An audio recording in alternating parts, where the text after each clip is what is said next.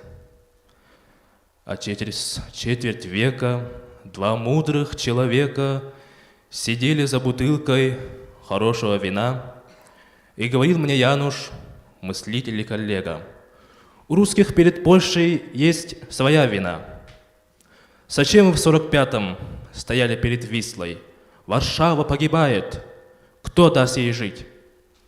А я ему, сначала селенок было мало, и выходил с помощью «нельзя спешить». Варшавское восстание подавлено и смято, Варшавское восстание потоплено в крови. Пусть лучше я погибну, чем дам погибнуть брату. С отличной дрожью в голосе сказал мой визави. А я ему на это: когда горело гетто, 4 дня подряд, и было столько треска, и было столько света, и все вы говорили, клопы горят.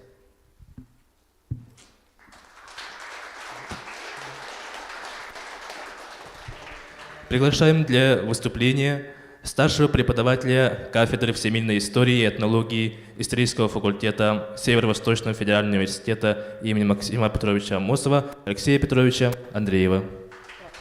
Здравствуйте. Здравствуйте. Тема моего небольшого сообщения будет именно лагеря смерти. Дело в том плане, что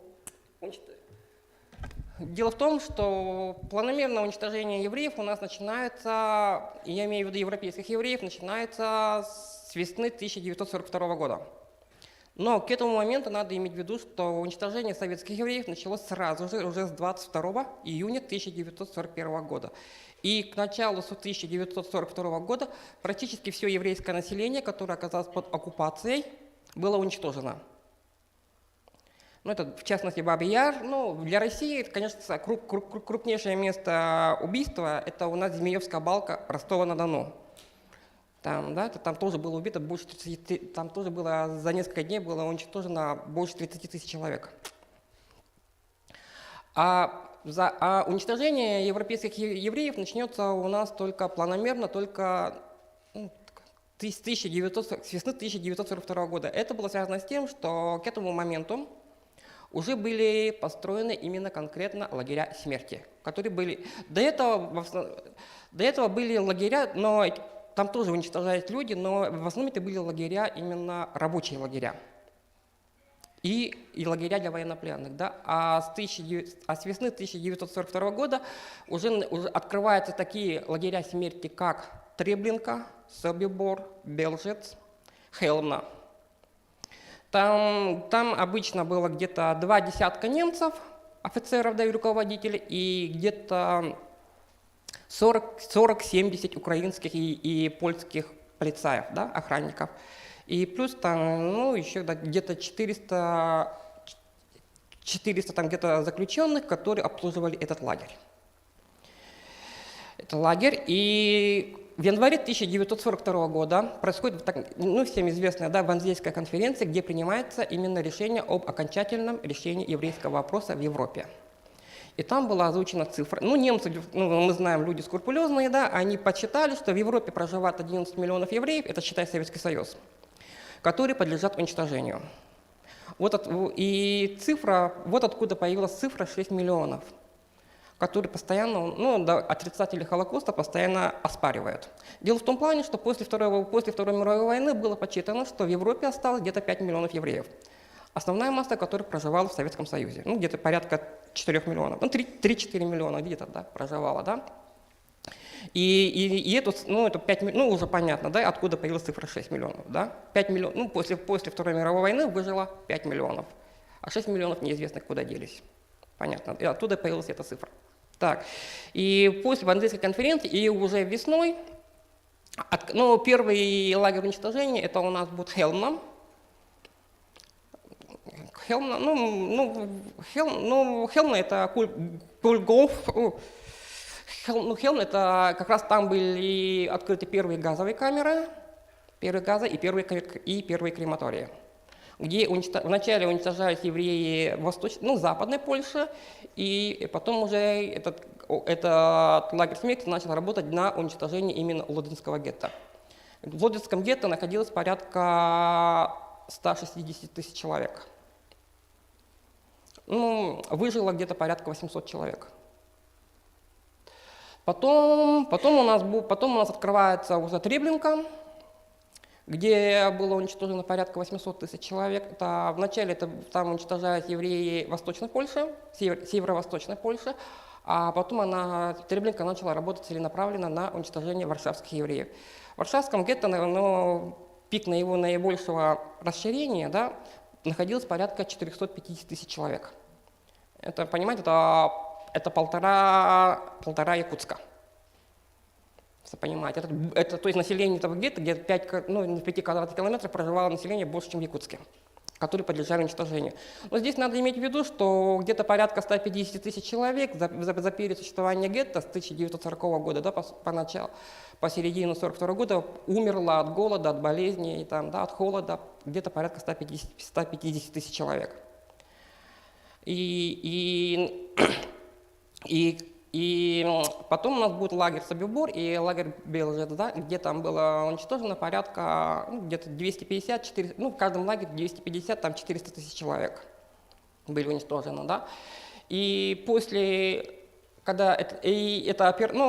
первым начали уничтожать именно польские евреи, так называемая операция Рейнхард.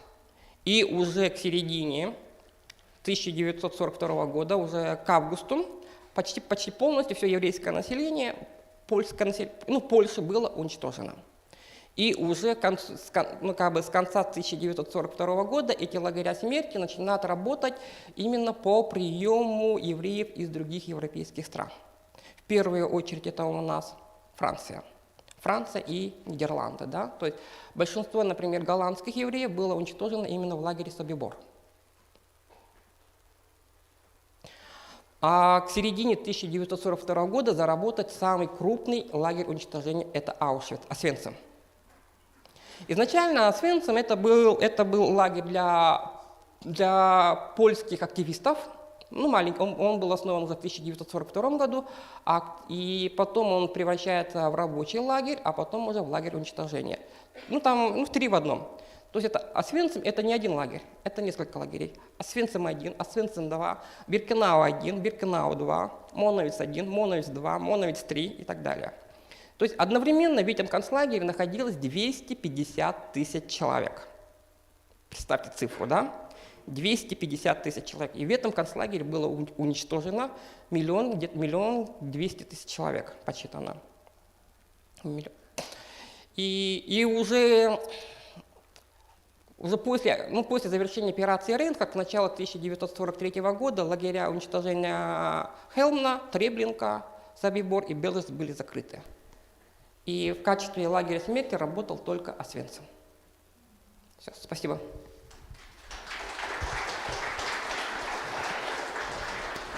Слово для выступления предоставляется лектору, методисту исторического парка «Россия. Моя история» Габышеву Аялу Сергеевичу.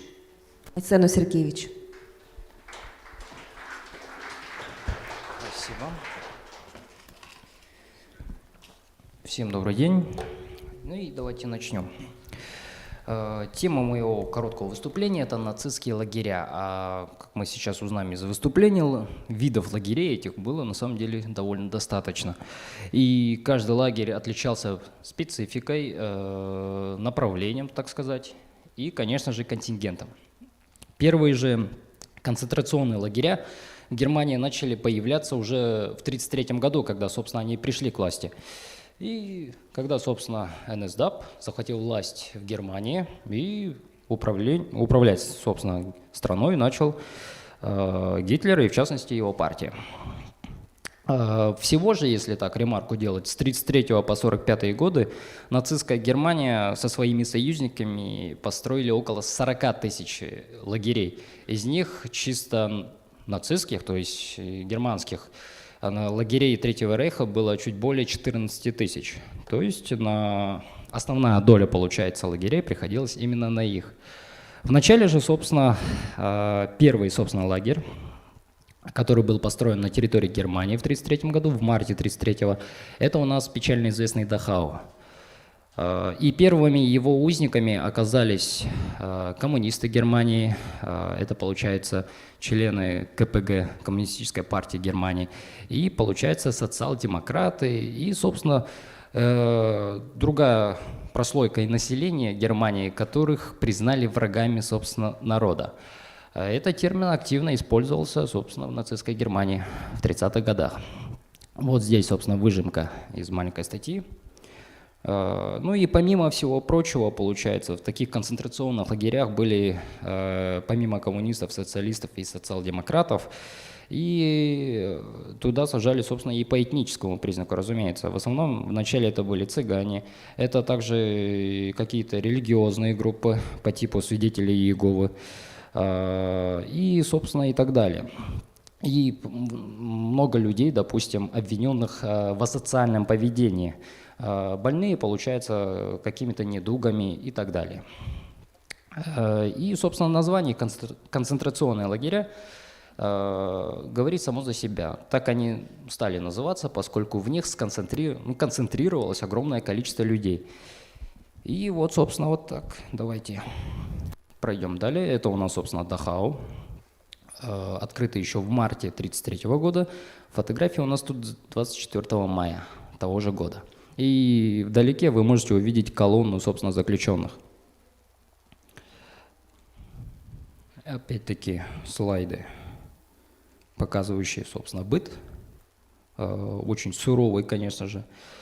Потом в 1938 году Германия, собственно, оккупирует Судетскую область и фактически полностью Чехословакию.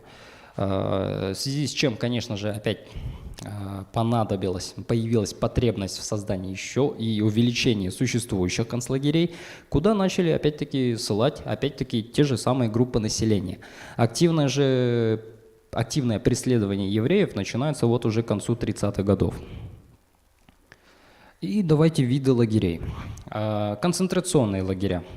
На самом деле все лагеря, которые здесь перечислены, это лагеря принудительного труда, лагеря для военнопленных и лагеря смерти, о которых, собственно, до меня рассказывал Алексей Петрович. Это все в совокупности концентрационные лагеря, но из них выделяются, получается, по типу, направлению, так сказать, и потребности этих лагерей, вот, собственно, вот такие. Лагеря принудительного труда и лагеря для военнопленных, конечно же, появляются в 1939 году, когда 1 сентября того же года, 1939 года, Германия нападает на Польшу, и, собственно, начинается Вторая мировая война, то есть появилось огромное количество военнопленных и потребность в их содержании. И тут нужно сказать, что, получается, четкого разделения между лагерями, конечно же, не было. Это довольно условные такие подтипы, поскольку все они концентрационные лагеря, это раз. Потом лагеря для военнопленных также были и лагерями принудительного труда, поскольку именно военнопленных чаще всего в начале использовали как дешевую рабочую силу. Будьте здоровы. И, собственно, вот, фотография, опять-таки, с одного из концлагерей. И вы можете видеть, что заключенные занимаются постоянно чем-то определенным трудом. В основном это, конечно же, было направлено на поддержание военной машины Третьего рейха. По типу, получается, шитья военной формы, создание каски и какого-то снаряжения, получается. Это также вы можете просмотреть, допустим, по современным художественным фильмам, посвященным теме Холокоста и так далее. Собственно, опять-таки вещи, сложенные в кучу в концлагерях, поскольку и уже, как, собственно, говорилось, ранее лагеря смерти у нас появляются только вот в 40-х годах. А первый же лагерь смерти появился, на самом деле, еще в 1941 году. Назывался он Хелмна. И более активно и массово уже с 1942 года, когда были завершены постройки основных вот таких печально известных лагерей смерти, как Триблинка, Аушвиц, тот же самый Освенцим и так далее.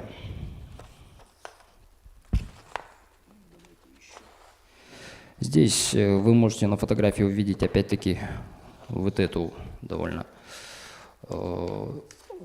печально известную надпись, выписку со Свенцима, которая означала, ну, собственно, то, о чем мы и говорили. То есть во всех лагерях использовался принудительный труд. Эта надпись гласит следующее: труд освобождает. И действительно это был такой обман массовый, разумеется. Но для большинства узников концлагерей действительно их трудоспособность была единственным способом выжить. И, конечно же, в последующие годы, и вот, собственно, уже подходя к концу, во всех этих лагерях заключалось огромное количество людей. Если же говорить, получается, именно о Холокосте, то всего в концлагерях было убито от голода, изнеможения и систематических издевательств, и, конечно же, целенаправленно те же самые, получается, газенвагены и газовые камеры. Было умерщвлено до 3 миллионов, получается, евреев. Всего же, конечно же, цифра неизвестна до сих пор, и споры ведутся и по сей день. Варьируется же она, как правило, от 4 миллионов до 7 миллионов. Общее число, получается, жертв Холокоста. Здесь на карте вы можете увидеть, каким образом со всей Европы в лагеря смерти, самые основные и большие, возили, собственно, евреев, собственно, локомотивами, вагонами. Серые линии указывают, получается, где вот квадратные точки, откуда, собственно, эти линии начинаются. Это фактически те же самые лагеря концентрационные, но в которых массово, конечно же, подобные акции не проводились. Что же говоря, получается, о том, афишировалось ли это в годы войны в самой Германии, разумеется, нет. И по большому счету данные лагеря именовались не иначе, как лагерями, собственно, труда.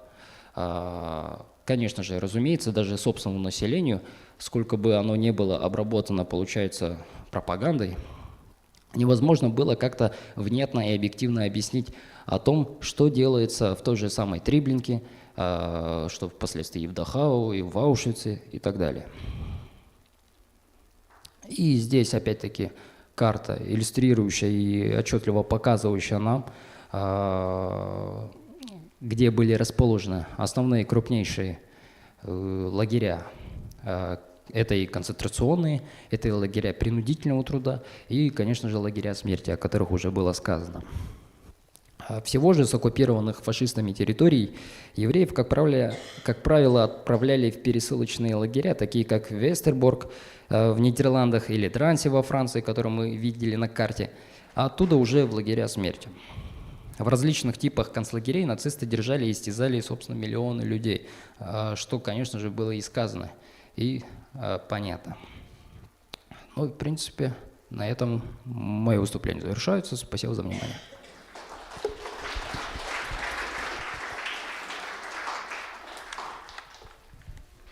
На тему «Уроки истории Холокост» выступает организатор экскурсии исторического парка «Россия. Моя история» Бабаева Сарглана Петровна.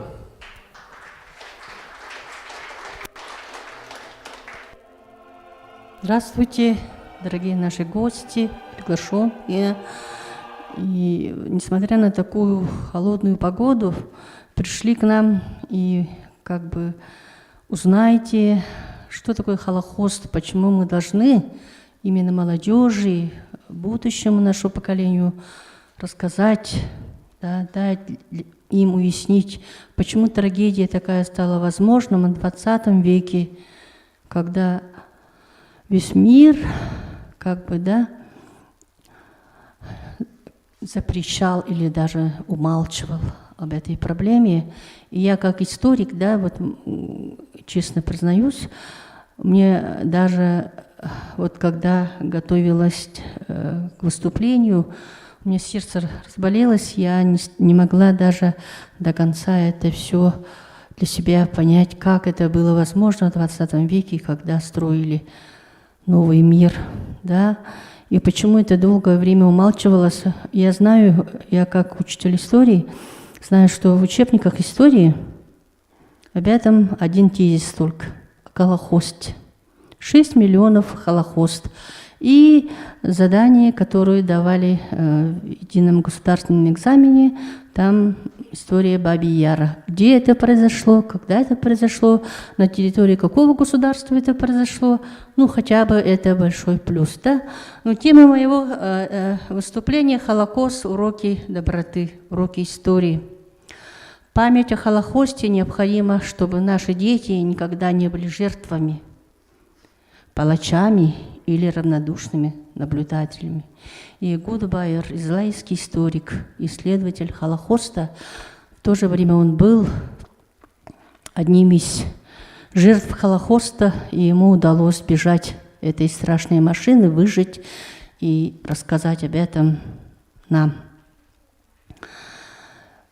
Холокост, истребление еврейского народа началось еще в 1933 году, когда к власти пришел Гитлер, Адольф Гитлер, который уже планомерно, открыто, как бы цинично начал проводить свою бесчеловечную политику. Главная цель еще в чем заключалась? Немецкое правительство очень много евреев засело в области культуры, торговли, и они очень богатые, и их надо немножко, их имущество надо немножко конфисковать и использовать для продвижения дальнейшей нацистской политики Рейха. И это ему удалось с лихвой. Ну, конечно, вот понять и для себя уяснить это очень сложно. Мы должны для молодого поколения, особенно не знающих эту историю, донести, что Холокост — это машина уничтожения человека вне зависимости от нации. Мои впереди выступающие коллеги говорили, что и цыгане, и другие национальности тоже подверглись уничтожению, но особой жестокостью, особо планомерно, целенаправленно подверглись геноциду, уничтожению под названием Холокост, всесожжение, пожертвование. Ради кого? Ради чего? Оправданы ли эти жертвы?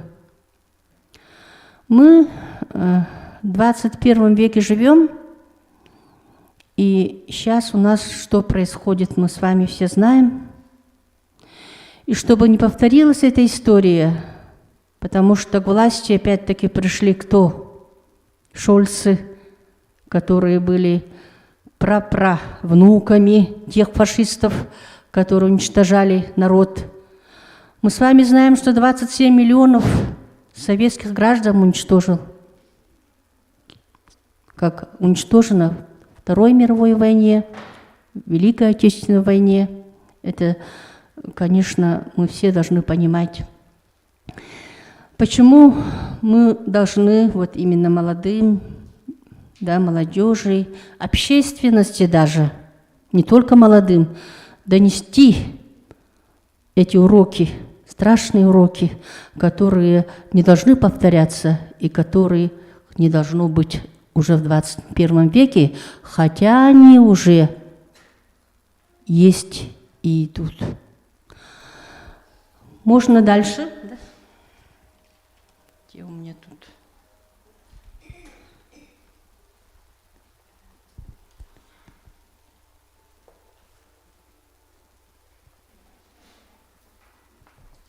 Так, ага. Ну, ежегодно уже, да, мы отмечаем День памяти, Международный день памяти жертв Холокоста. Конечно, Организация Объединенных Наций, которые сейчас совсем не выполняют свою миссию, как это им, как бы, да, приняли резолюцию, да, и как бы обязали всех отмечать ежегодно 27 января Международный день памяти Холокоста. Инициатором, конечно, выступили Израиль, Канада, Австралия, Россия, США и другие. Ну, всего более 900 государств. Мы с вами знаем, что во Второй мировой войне против Советского Союза выступили почти 30 государств. 30 государств. А долгое время говорили, что война против Советского Союза начата гитлеровской Германией, а сателлитов их в Европе было ой как много. Об этом мы должны понимать. И сейчас у нас в современных реалиях происходят события, которые нежелательны были бы. И 24 февраля, вот скоро мы отметим годовщину, началась специальная военная операция, которая тоже началась по вине уже НАТО, которая включила, которая как бы начала эту войну. Ну, как не принято, конечно, так называть, но она началась и идет сейчас. И, конечно, и Организация Объединенных Наций, и так называемая военизированная организация НАТО умалчивают об этом. Поэтому мы должны понимать, что все, что происходит, такого не должно быть. Вот смотрите, ну, такая заставка, Международный день памяти жертв Холокоста, 27 января, и как раз вот сегодня. Ну, Холокост, да, это всесожжение, как я уже сказала, все жертвоприношения в научной литературе и публицистике обозначают политику нацистской Германии, ее союзников, пособников по преследованию и уничтожению 6 миллионов евреев с 1933 по 1945 годы. Но в основе Холокоста лежит расовая теория нацизма, геноцида, превосходство арийской нации над другими и признание неполноценными целые народы, в том числе еврейский народ. 1933 года по 1945 год 6 миллионов. Это очень большая цифра, но, знаете, спорят до сих пор историки и те люди, которые, научный мир, которые изучают эту историю Холокоста, потому что 6 миллионов, наверное, даже это мало, потому что в Бабьем Яре и в других лагерях уничтожения, да, евреев, они не включали в число уничтоженных детей до 3 лет. До 3 лет они людьми не считали. Понимаете? Потому что, почему они уничтожали? Они хотели, желали, чтобы дети, которые вырастут, останутся в живых, продолжат и запомнят и отомстят. Понимаете? Главное, вот Бабий Яр, да, там они как бы решили уничтожить народ, созвали весь еврейский народ, собрав все самое лучшее, весь свой скраб, золото, все свое имущество. Киев. Ну, конечно, Киев немцы взяли уже первые годы войны. И, конечно, уничтожая народ, немцы жалели своих солдат. Они жалели своих солдат. В основном в этой мясорубке принимали участие жители Киева. Жители Киева. Об этом долгое время опять умалчивали. Уничтожали сначала взрослых, сильных мужчин, которые могли бы оказать сопротивление, которые бы поняли, что происходит. Они этого очень боялись. И потом уже после 3-4 дней уничтожению подверглись уже наиболее слабые женщины, дети, инвалиды. Понимаете? И это страшно. Это страшно. Этого не должно быть. В концлагерях, гетто работала машина истребления народа. Конечно, евреям в то время некуда было бежать. Только единственная республика Доминиканская, которая дала согласие принять евреев. А остальные, весь европейский, гуманный мир, отказали. Куда было им идти? Как спастись? Где спастись?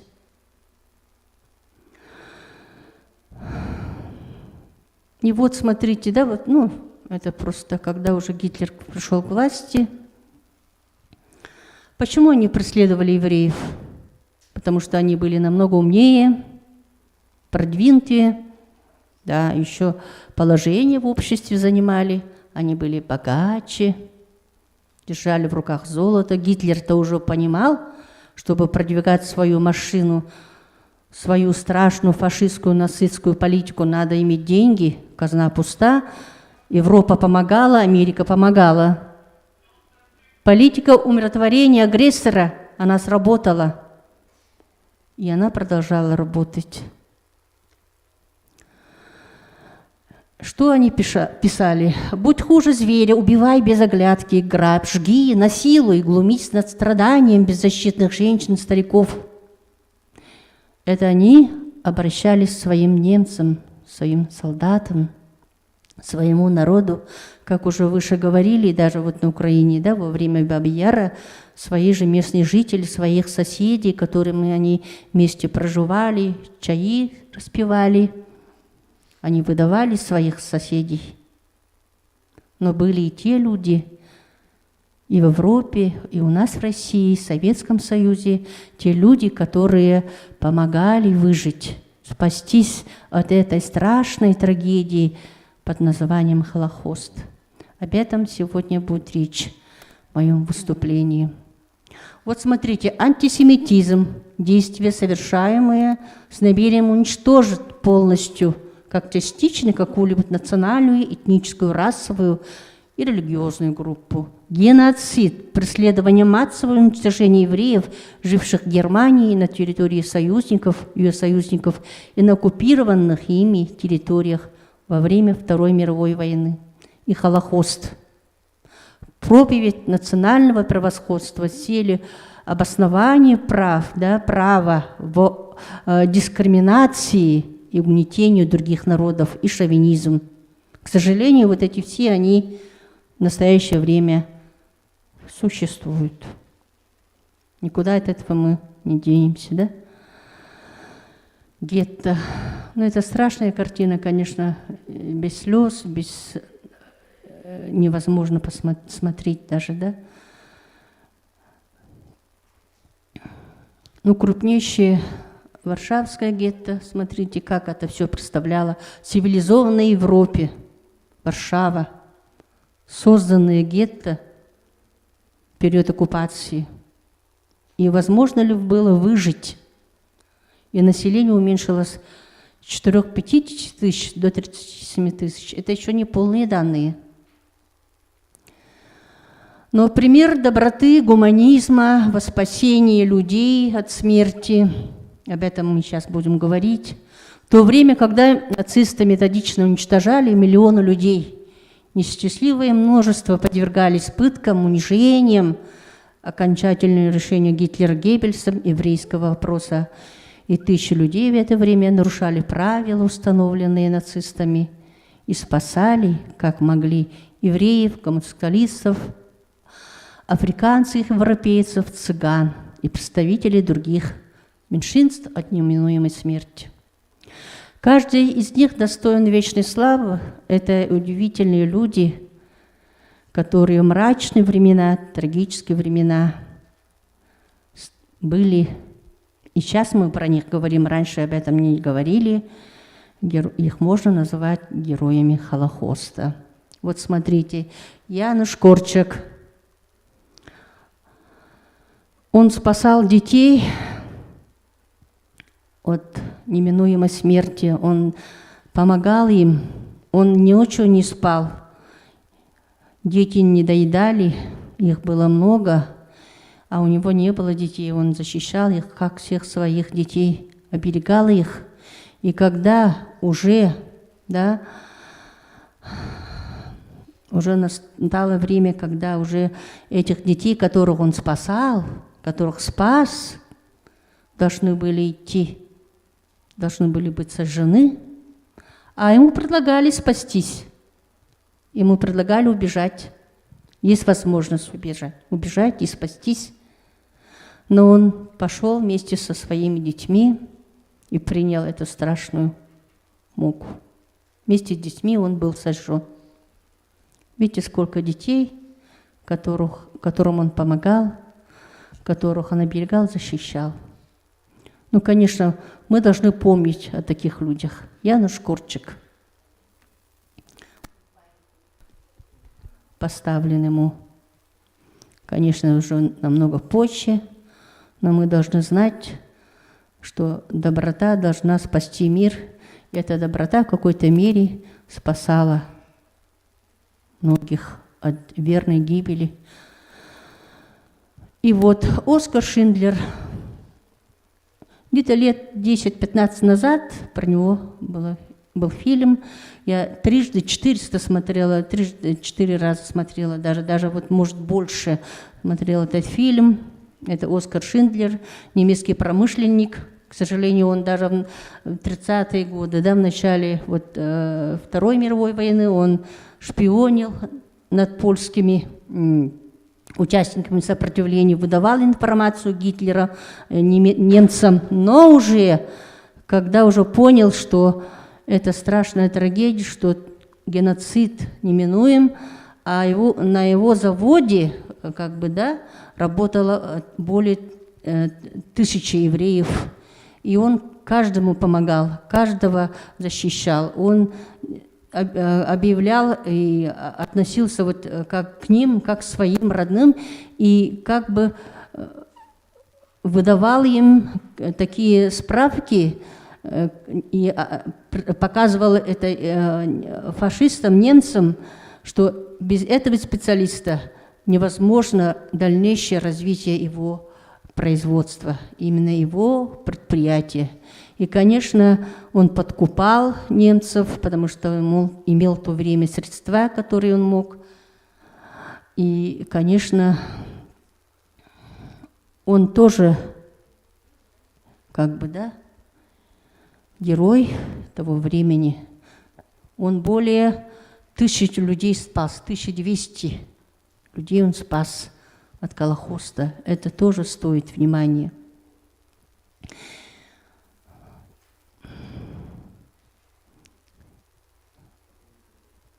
Так, монахиня Мария Скопцева, участница французского сопротивления, очень красивая женщина, Елизавета Скопцева.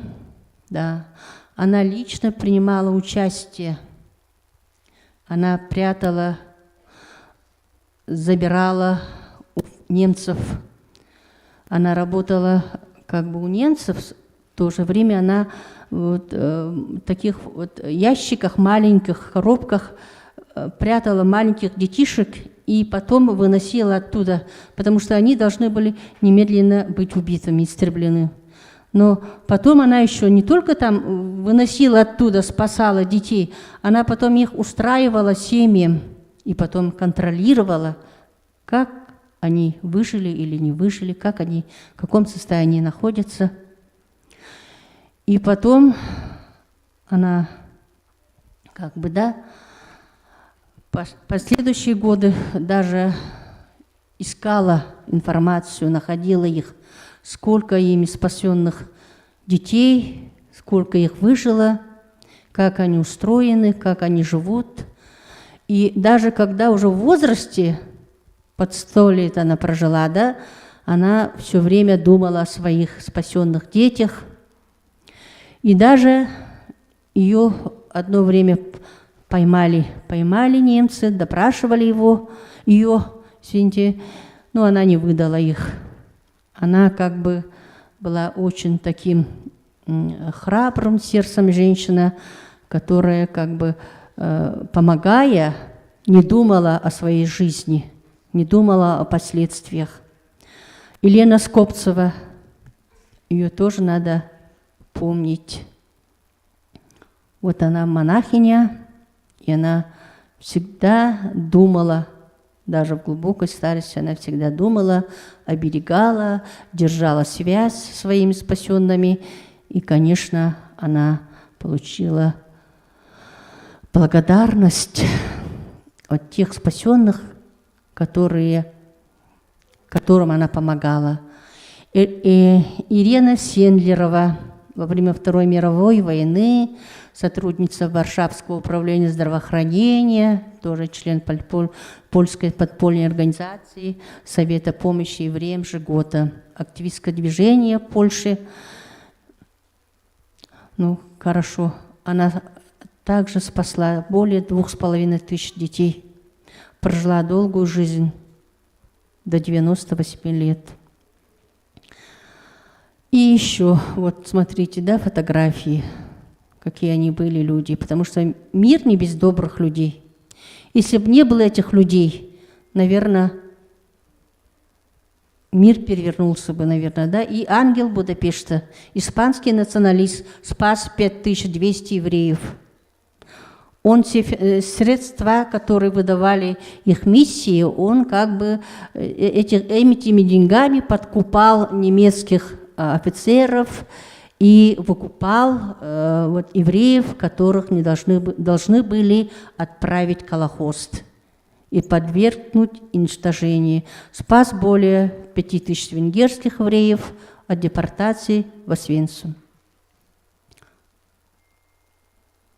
Ну и Николай Киселев.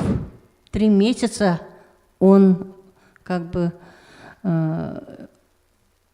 помогал евреям, да, многим людям, которые попали в партизанский отряд, которые должны были отправить на уничтожение, и он сам своими помощниками помогал как бы перенаправить их через линию фронта, и тем самым он спас. И, кстати, вот на днях про него будет фильм, очень интересный фильм, реклама уже по центральному телевидению идет, предлагаю посмотреть этот фильм. Ну, меня торопят, я уже, наверное, кончу свое выступление.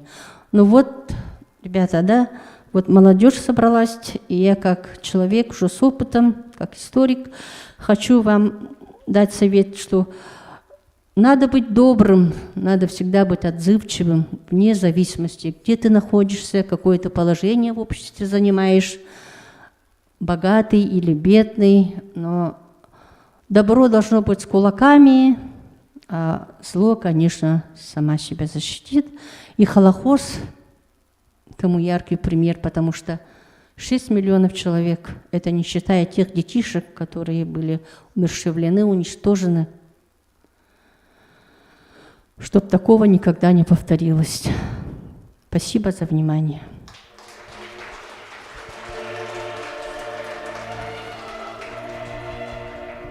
О чудовищной трагедии XX века написаны тысячи книг. Об этом расскажет главный библиотекарь библиотеки «Созвездие» Ефимова Лидия Жарафовна. Здравствуйте. Поводом нашей сегодняшней встречи, к сожалению, стали трагические события, на которые, как вы поняли, да, из выступлений предыдущих спикеров, что весь мир смотрел, есть такое выражение, оксюморон, широко закрытыми глазами. Сегодня прозвучали, да, такие слова, как нацизм, геноцид, гетто, концлагерь. И предыдущий слайд вы заметили, что был опознавательный знак еврейский, да, шестиконечная звезда, которая показывала, как выявлять евреев среди всего населения.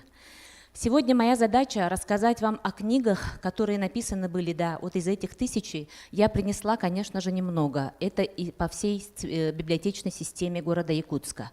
Если вы знаете, сегодня есть возможность посетить библиотеку с одним билетом. Если у вас есть электронный билет, полученный в одной библиотеке, вы можете посетить любую городскую библиотеку и получать там книги, в том числе эти. Эти книги, конечно же, особые, ребята. Чем же они особые? Тем, что они заставляют задуматься о своем отношении к родителям, к окружающим, вы в этом убедитесь, надеюсь, в конце моего выступления, вообще к жизни, особые потому, что они все почти, за исключением исторических книг, написаны реальными людьми, выжившими. Это и дети были, или близнецы, или дети просто являющиеся по происхождению евреями. Это взрослые, которые прошли через настоящий ад, но не были сломлены. Некоторые из этих книг можно прочитать за несколько часов, но след оставляют они на всю жизнь. Своим оптимизмом, живым примером, парадоксальным светом, исходящим от истории, рассказанной в этих книгах. 78 лет прошло, как уже говорили, тысячи книг написано. И вот эта чудовищная история жестокости человека к человеку, история надежды во времена отчаяния должна передаться следующим поколениям, для того, чтобы она не повторилась. И вот эту историю вы можете прочитать только из книг. Очень уместно, да, сегодня вспомнили Януша Корчика, который, кстати, был евреем по происхождению. Настоящее его имя Хенрик Гольдшмидт. Это как раз к тому, что у нас год в Российской Федерации объявлен годом педагога и наставника.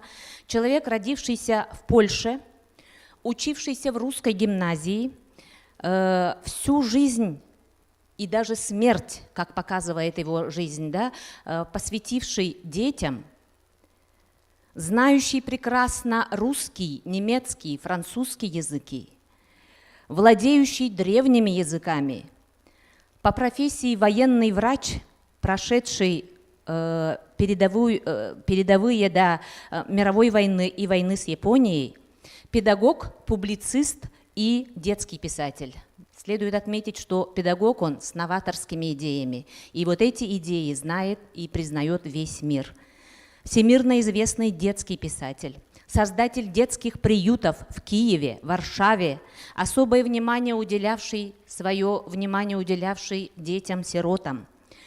Огонь и воду в жизни старого доктора уже были. Оставалось только одно тяжелое испытание – медными трубами.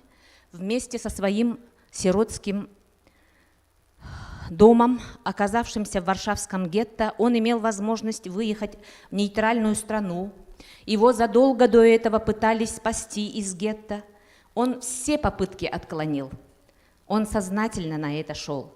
Нацисты даже перед смертью предложили ему свободу, но одному.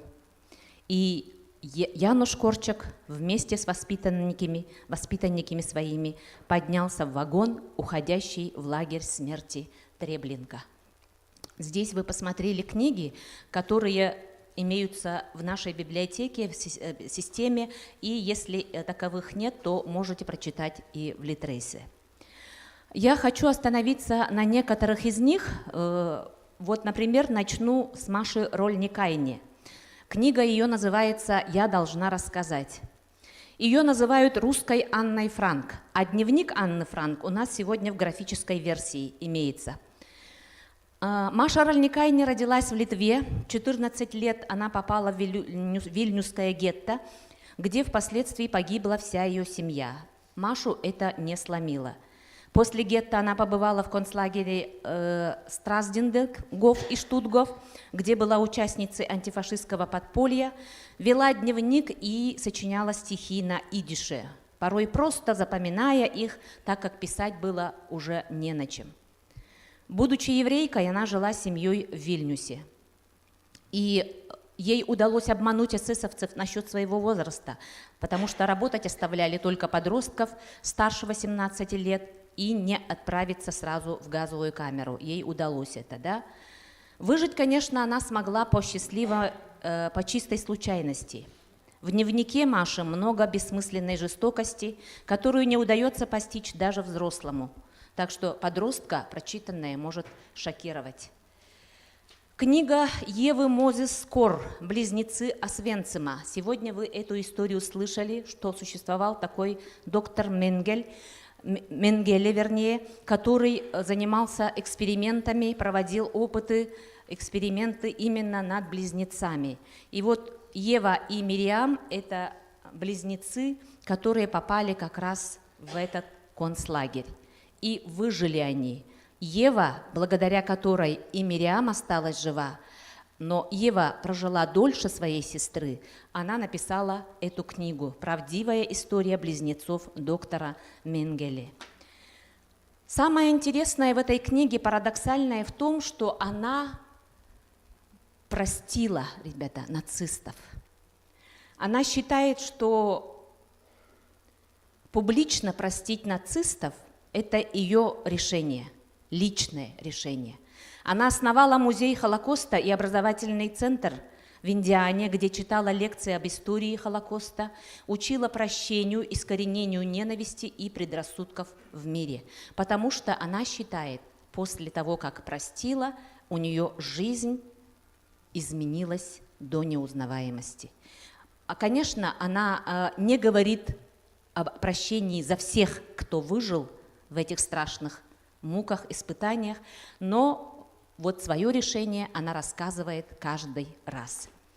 И еще одна книга, вот которую я как раз прочитала за несколько часов, но настолько сильная она в том плане, что человек, написавший эту книгу, рассказывает о своих вот именно метаморфозах, как у него меняется отношение к жизни. Он обращается в этой книге к таким же молодым, как вы, друзья мои. Он в каждом видит вот именно добро. И сегодня я очень хочу, чтобы вы послушали его выступление. Конечно, он выступает не на русском языке, но будут титры, и вы обязательно потом дома в спокойной обстановке подробно уже с первых минут послушайте обязательно. Потому что это история, книга, которую он назвал «Самый счастливый человек на земле». Конечно же, ребята, человек, который прошел через этот ад, называет себя самым счастливым человеком, ну, наверное, не во время этого события, а уже много лет спустя. И все это вы можете узнать в этой книге. Я хочу прочитать некоторые строки. Есть среди выживших люди, которые скажут, что мир ужасен, что в каждом человеке заложено зло и что в жизни нет ничего хорошего. Знаете, почему они так говорят? Потому что они так и не освободились. Их покалеченные тела вышли из концлагерей более 75 лет назад, но их разбитые сердца там и остались. Я знаком с такими людьми. Им не посчастливилось испытать чувство свободы, избавиться от бремени страданий и обрести счастье. Так ведь и мне потребовалось много лет, чтобы осознать, что пока в моем сердце остаются страх и боль, я не буду по-настоящему свободен. Я попрошу сейчас включить вот его выступление. Зовут этого человека Эдди Яку, и мы сейчас послушаем, как он прожил до 101 года. Он как раз об этом мечтал. Вот сейчас послушаем и обратите внимание на титры. After my internments and camps, I was finally transported to what became my hell on earth, Auschwitz. My parents and sister were also transported to Auschwitz, and I was never to see my parents again. I did not have a chance to say goodbye to my beloved mother, and I have missed her every day of my life. If you have the opportunity today, please go home and make sure you tell your mom how much you love her. Please do this for your new friend, Eddie. I was lucky enough, managed to escape what became known as the Death March, and I hid in a forest alone for many months before I was found by the American army. But I'm standing here today happy man, who enjoys life with a wonderful wife and a beautiful family. I do not hate anyone. Hate is a disease which may destroy your enemy, but will also destroy you in the process. I am doing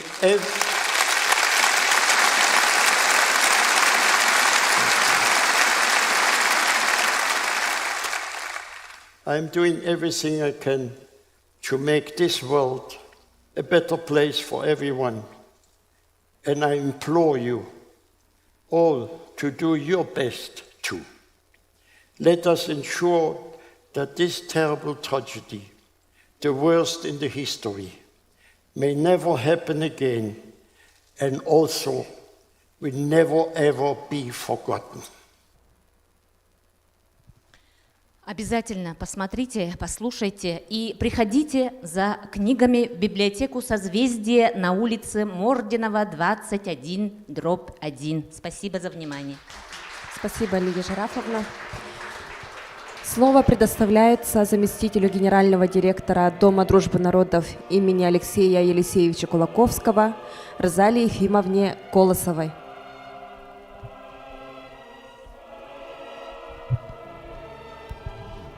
Дорогие друзья, от имени коллектива Дома дружбы народов, от имени руководства я хотела бы поблагодарить всех партнеров, всех вас тоже, ребята, которые приняли участие в мероприятии, которое мы проводим вот 7-й год. Сегодня перед вами наши молодые специалисты Анастасия Дербасова, Айна Павлова, Анатолий Синдушен. Вот они вот сегодня вот организовали. Вчера у нас было мероприятие, посвященное Алексею Елисеевичу Кулаковскому. Тоже вот большое мероприятие было, очень много народу. И поэтому, посмотрите, вот такие молодые люди, но, тем не менее, вот они для вас пропагандируют, вам рассказывают и все это могут. Почему я об этом говорю? Я тоже была когда-то преподавателем, и своим студентам я всегда говорила, вы все, что впитываете, вы впитываете как губка, потому что вы, когда приедете в села, где вы будете работать,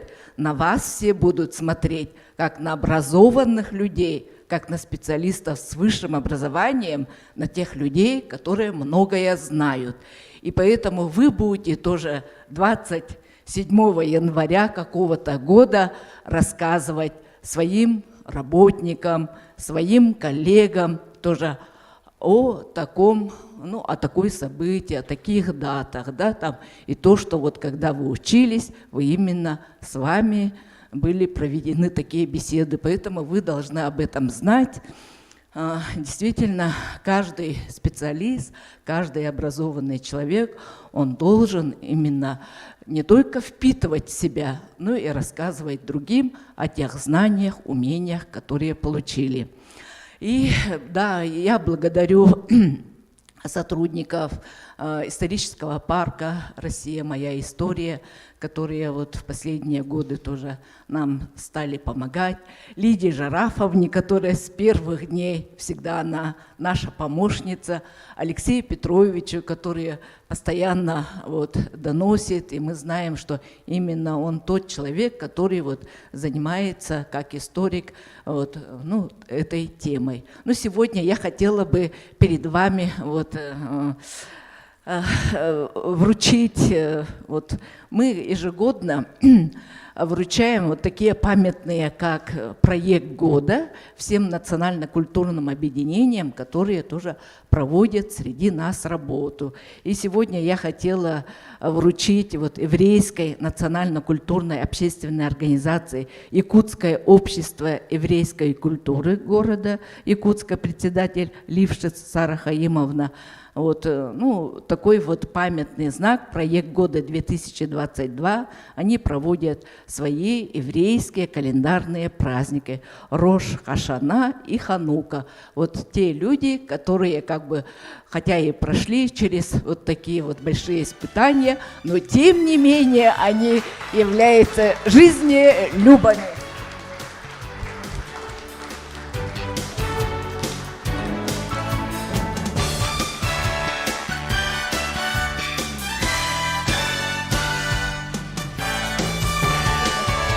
Разрешите вручить благодарственное письмо Габушеву Айсену Сергеевичу, методисту исторического парка «Россия. Моя история».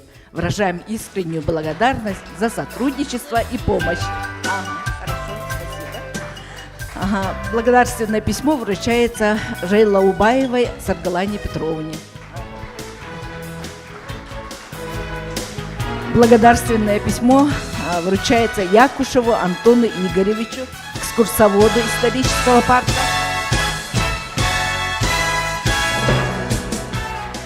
Благодарственное письмо вручается Соловьеву Дмитрию Ивановичу, директору исторического парка «Россия. Моя история».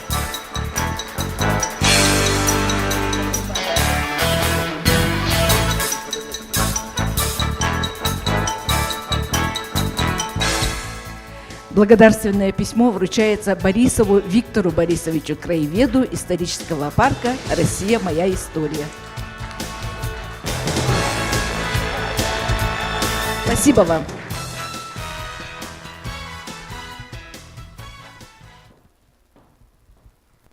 27 января 1945 года. Счастливый и страшный день для маленького польского городка Освенцим. Люди, заточенные за колючей проволокой в концентрационном лагере, готовились к смерти, а обрели надежду на жизнь. В этот день советские солдаты освободили лагерь смерти Аушвиц, Освенцим.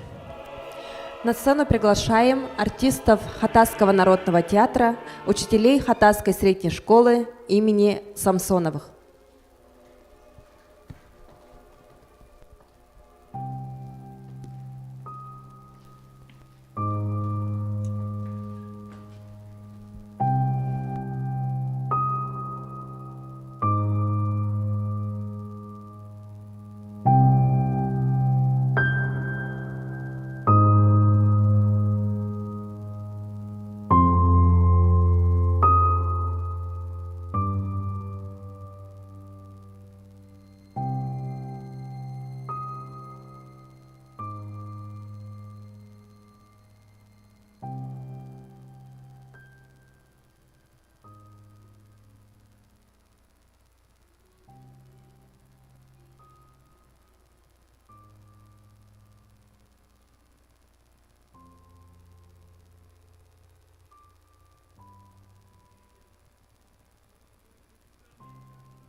День памяти жертв Холокоста помянем минутой молчания. Во все времена жить непросто, но то было время отчаяния. Давайте же вместе с вами, пусть это и больно порой, зажжем свечу и помянем жертв, убитых войной.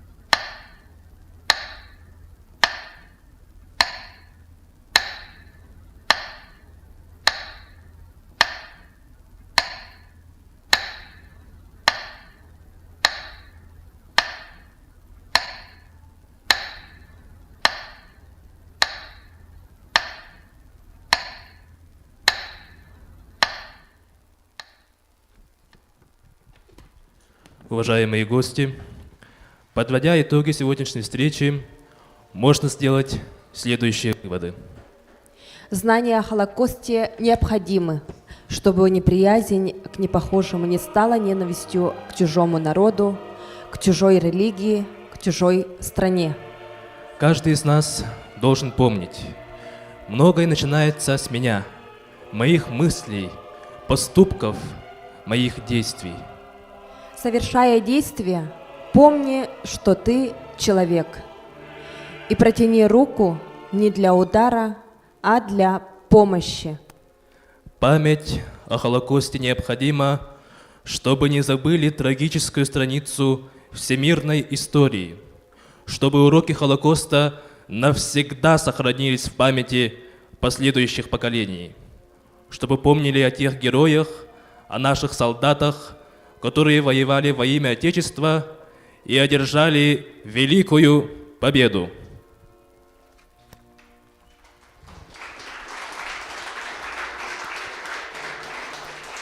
Дорогие друзья, приглашаем всех на общее фотографирование. Да, и после этого на экскурсию по залу с экскурсоводом Саргаланой Петровной.